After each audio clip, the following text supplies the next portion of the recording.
Hello everyone and welcome! This is Marika and I'm here to make this video tutorial for Altenew.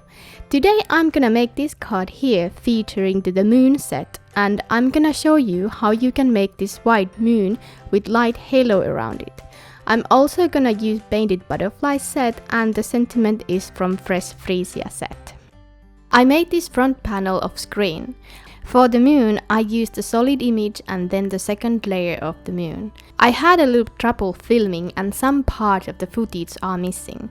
I'm so sorry for that, but I didn't have time to refilm this. I stamped the moon with two different shades of grey dye inks. I don't know if this step is necessary, but I used my heat gun to make sure that the inks are totally dry before I heat emboss the next layer.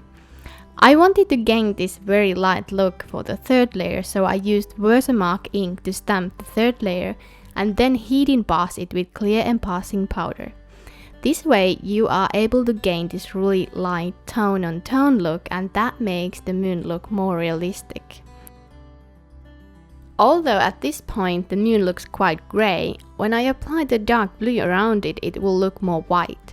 And since I will be using distress inks to make the blue sky around the moon, I want to make sure that there is none of the clear embossing powder left outside of the moon.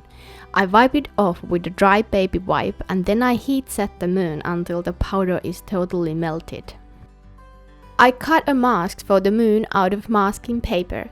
You want to be very precise when you place the mask on top of the moon. If it goes just a tiny bit off the moon, the white gap will show quite clearly after inking up the sky around it. And at least for the uptight mind of mine, it surely would be a problem.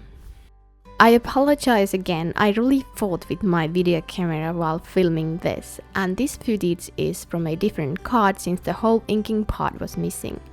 But the technique and the ink colors are the same. I used 3 distress inks for the sky, and you can see the lids of the inks in the upper right corner while I apply the inks.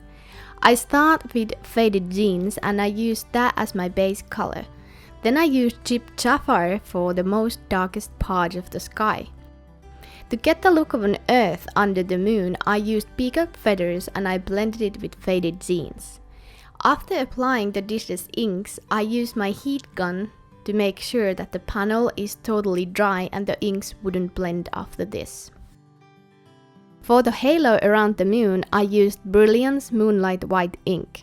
I used the mini ink blending tool, but this time I didn't use circular blending motions. As normally, I simply tapped the tool up and down. I started in the center of the moon and worked my way to the more further away from the moon.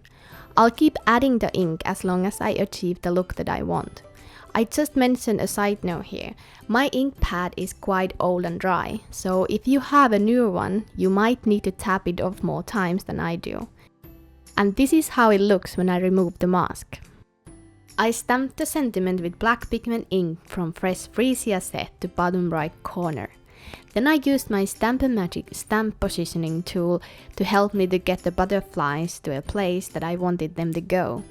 I used black pigment ink to stamp them since I stamped them on a heat embossed area. I thought the pigment ink would work better, but it didn't ink perfectly, so I took my Copic multiliner and corrected the parts that were unevenly stamped. Next, I used Simon Says Stamp Smoke ink and Altenew Jet Black ink to stamp my bigger butterfly and fuzzy cut it off screen. I colored the center part of the butterfly with black marker and went over the edges to get more finished look. Next, I used Stamp-O-Magic tool again to help me line up the bigger butterfly exactly there where I wanted to go, and I stamped it with Altenew Jet Black ink. I use a strong adhesive to adhere the panel to black fun foam panel, and then I adhere the panel to my card front. Then I adhere the bigger butterfly with a liquid glue to my card. As a final touch, I added stars to the sky with Silver Irresistible. Hopefully you enjoyed watching this video and found it helpful. I list all the products that I used to my blog, and the link will be at the description below. Please visit Altenew blog for more inspiration. Thank you very much for your time. See you soon. Bye!